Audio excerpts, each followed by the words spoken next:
ঋণ দেওয়ার ব্যাপারে কিন্তু সাহসী হতে হবে। বর্তমান যে অর্থনীতি সেইটার সাথে কিন্তু সোনালী ব্যাংক ঐতিহাসিকভাবে তাল মিলিয়ে চলতে পারেনি, যে কারণে আমাদের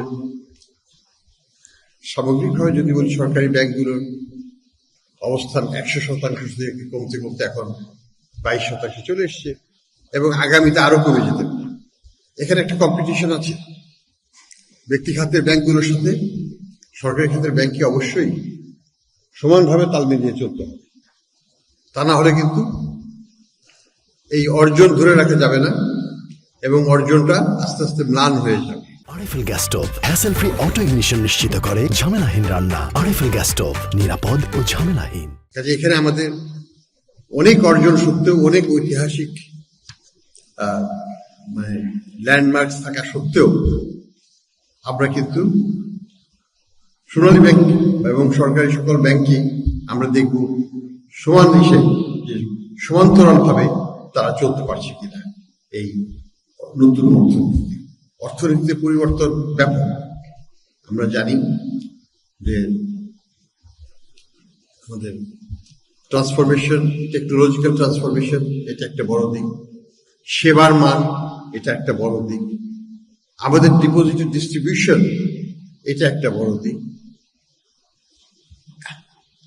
আমাদের যে লোন কার্যক্রম, ঋণ কার্যক্রম, সেখানে যে ডিস্ট্রিবিউশনটা আছে এবং সেখানে যে ধরনের রিস্ক নেওয়া হয়, সেটা একটা বড় দিক। সোনালী ব্যাংক যেমন আমি বলবো একদিক থেকে ভালো, ইন দ্য সেন্স যে তাদের এনপিএল এটা সহনীয় পর্যায়ে আছে। 18 থেকে কমে এখন আরো ভালো হয়েছে। এবছর এটা 15% নেমে এসছে, আরেকটু কমবে বলে আমি আশাবাদী। কিন্তু সোনালী ব্যাংকের অন্য একটা দিক আছে, সেটা হচ্ছে তারা কিন্তু for various reasons, historical reasons, অনেকে বলে যে হাত অতীতে ঋণ দেওয়ার কার্যক্রমের জন্য হয়তো হাত পুড়েছে, সেই জন্য ঋণ দেওয়ার থেকে বিরত থাকে অনেক ক্ষেত্রে। কিন্তু সেটা তো হলে চলবে না। আমাকে তো ইনোভেশন করতে হবে, আমাকে তো ঋণের মাত্রা বাড়াতে হবে। আমি যদি 2 লক্ষ কোটি টাকা ঋণ নেই, ডিপোজিট দিই আগামী অর্থ বছর, আমাকে অবশ্যই একটা 80% মতো ঋণ দিতে হবে। তো সেই জায়গাটায় কিন্তু সোনালী ব্যাংক অনেক কিছু করার আছে।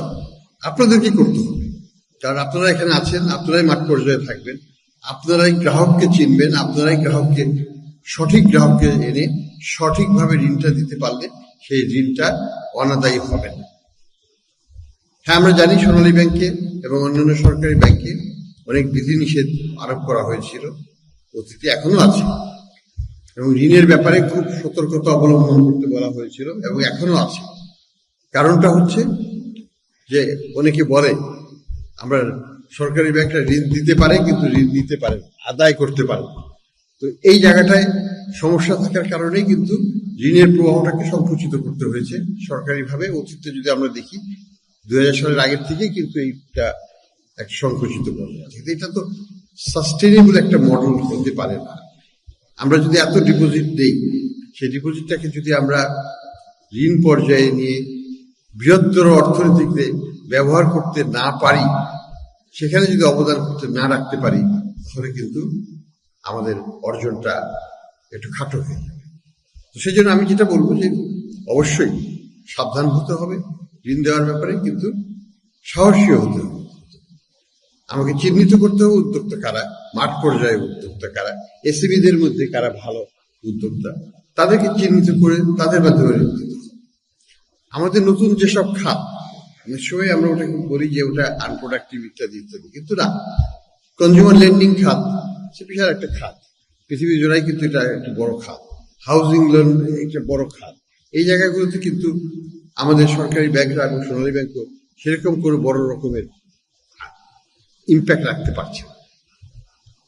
আমার যখন দেখলাম ক্রেডিট কার্ডের সংখ্যা মাত্র কয়েক হাজার, 7,000 8,000-এর মতো, এটা দুঃখজনক। এটা কেন 7 লাখ হবে না, সেখানে 10 লাখ হবে না, এটা তো বাস্তবতা, কিন্তু এটা হয় না।